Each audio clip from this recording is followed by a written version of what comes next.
সুপ্রভাত। আজ 6ই ফেব্রুয়ারি। আজকের দিনের জন্য আমাদের প্রধান চিন্তা হোক মনের সমতা রক্ষাই জ্ঞানের পরিচয়।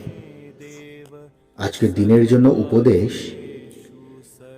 যখন আমরা শরীরের কথা ভাবি তখন সহজেই উত্তেজিত হই, মনের সমতা তখন সহজেই নষ্ট হয়ে যায়।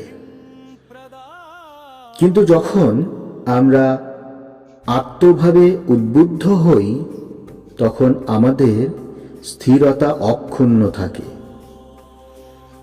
ক্ষুদ্রচেতা মানুষ সহজেই বিচলিত হয়, কিন্তু যিনি উচ্চ প্রাণ তিনি সকল অবস্থায় মনের সমতা রক্ষা করিয়া চলেন। ইষ্টনিষ্ঠা যখন এমন হয় যে তাহার জন্য আমরা বাঁচিতে বা মরিতে রাজি হই, তখনই আমরা সকল পরিবর্তনশীল অবস্থার মধ্যে শান্ত হইয়া থাকি। আসুন আজকের দিনে আমরা প্রার্থনা করি, হে প্রভু, তুমি অপরিবর্তনশীল, তুমি চিরন্তন।